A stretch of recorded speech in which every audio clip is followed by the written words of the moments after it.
Welcome to Chintu TV. चंचल चिड़िया को अपनी दुकान बंद करना पड़ी। एक जंगल में एक चंचल नाम की चिड़िया रहती थी। इसके जंगल में कोई भी किराने की दुकान नहीं थी। जंगल के परिंदे सामान लेने के लिए साथ वाले जंगल में जाना पड़ता था। इस वजह से सब परिंदे बहुत परेशान थे। चंचल चिड़िया ने सोचा कि वो अपने जंगल में किराने की दुकान खोल ले। इसलिए वो कबूतर के घर आई और टिंकू कबूतर से कहने लगी, मैंने सोचा है कि हम अपने इस जंगल में किराने की दुकान खोल लें। तुम मेरे साथ मिल के काम करोगे? टिंकू ने चंचल से कहा। क्या तो तुम ठीक रही हो, मगर हम दुकान कैसे चलाएंगे? चंचल ने कहा। हम दोनों के पास कुछ न कुछ रकम जमा तो होगी। इस रकम को जमा करके हम शहर से सामान ले आते हैं। फिर टिंकू और चंचल किराने का सामान ले आए और जंगल में दुकान खोल ली। इस जंगल के परिंदे इनसे सामान लेने लगे। चंचल चिड़िया जो कि तालीम याफ्ता थी, इसलिए इसने हिसाब किताब का काम संभाल लिया और टिंकू कबूतर को काउंटर पर खड़ा कर दिया।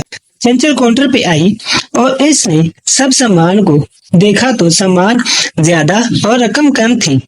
चंचल ने कबूतर से कहा, तुम ध्यान से काम क्यों नहीं करते हो? ऐसे तो हमको नुकसान हो जाएगा।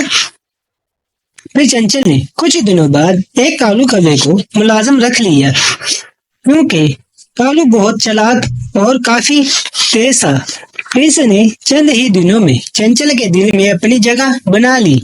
पहले तो बहुत मेहनत ईमानदारी से काम करता रहा। फिर जब सबका यकीन कालू पर बढ़ गया तो कालू ने हेरा फेरी शुरू कर दी। वो सबको बहुत महंगे दामों सामान बेचने लगा और जो रकम ज्यादा लेता वो अपनी जेब में डाल लेता। जंगल के परिंदों ने सोचा कि वो चंचल चिड़िया से कालू की शिकायत करते हैं। कुछ परिंदे चंचल चिड़िया के पास आए। उन्होंने चंचल से कहा, ये तुम्हारा मुलाजिम हमको बहुत महंगे दामों सामान फरोख्त करता है, तुम इसका कुछ करो। चंचल ने इनको तसल्ली देकर वापस भेज दिया। जब चंचल ने हिसाब किया तो उसको कोई फर्क नजर नहीं आया, इसलिए सब परिंदों की बातों को नजरअंदाज करके अपना काम करने लगे। कुछ दिन ऐसे ही चलता रहा। फिर परिंदे अपनी शिकायत लेकर चील के पास चले गए। चील जो इस जंगल की निगरान थी, इन सब की बातें सुनकर चील इनके साथ चंचल की दुकान पर आ गई और कालू को समझाया कि वो ऐसा करना छोड़ दे, नहीं तो इसको जंगल से निकाल दिया जाएगा। कालू ने चील से कहा, अगर तुम अपना काम से काम रखो तो मैं तुमको भी हिस्सा दे दिया करूंगा। पहले तो चील ने इस बात से इनकार कर दिया, मगर कालू ने चील को मना लिया। काफी अरसा ऐसा चलता रहा। एक दिन कालू किसी काम से गया हुआ था। चंचल दुकान पर थी। चील को देखकर चंचल छुप गई। चील ने कालू को आवाज दी, मगर कालू था ही नहीं। चील ने अपने हिस्से के पैसे लिए और वहां से चली गई। चंचल ये देखकर बहुत हैरान हुई कि चील ने ऐसा क्यों किया। फिर जब कालू वापस आया तो चंचल ने कालू को चील के बारे में बता दिया। कालू ने चंचल से कहा, कुछ दिन पहले मैंने चील से कुछ पैसे उधार लिए थे, वो अपने पैसे लेने आई होगी। कालू ने अपनी तनख्वाह से रकम की कटौती करवा दी और अपना यकीन बरकरार रखा। फिर इस तरह चंद माह और गुजर गए। कालू कौवा फिर किसी काम से चला गया। चंचल ने टिंकू कबूतर से कहा, आज तुम दुकान पर बैठ जाओ, दुकान बंद तो ना करनी पड़ेगी। कबूतर दुकान पर बैठा था। फिर एक बुलबुल सामान लेने आया और सामान की रकम कबूतर को दी।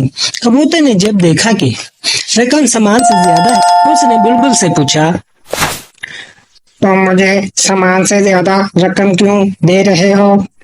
बुलबुल ने कबूतर से कहा, तुमको सामान की कीमत नहीं मालूम, हम कालू से इतनी रकम का ही सामान लेके जाते हैं। कबूतर ने दुकान बंद की और चंचल को सारी कहानी सुना दी। चंचल और कबूतर दोनों दुकान पर वापस आए। देखा कि एक कोने में रेट लिस्ट पड़ी है जो असल सामान की कीमतों से दुगनी कीमतों पर मुश्तमिल है। चंचल अब समझ गई कि जंगल के परिंदे सही कहते थे। फिर इसने टिंकू कबूतर से कहा, तुम पूरा दिन क्या करते रहते थे? तुमको कालू की इन हरकतों का पता नहीं चला? टिंकू कबूतर खामोशी से खड़ा चंचल चिड़िया की बातें सुन रहा था, क्योंकि वो दुकान के पास होते हुए भी ना होने के बराबर था। चंचल ने कबूतर के हिस्से की रकम उसे वापस दी और कहा, अगर हम चील से शिकायत करेंगे तो वो कालू का साथ ही देगी और हमको किसी नई परेशानी में डाल देगी और पूरे जंगल में हमारी जो बदनामी होगी वो अलग। मैं अब इस जंगल के परिंदों को कालू के हाथों और लुटने नहीं दे सकती, इसलिए मैं दुकान ही बंद कर रही हूँ। चंचल ने फिर दुकान बंद कर दी। कालू को पता चल गया था कि इसका भांडा फूट गया है, इसलिए कालू दोबारा इस जंगल में न आया और जो रकम इसने जमा की थी वो लेकर शहर चला गया।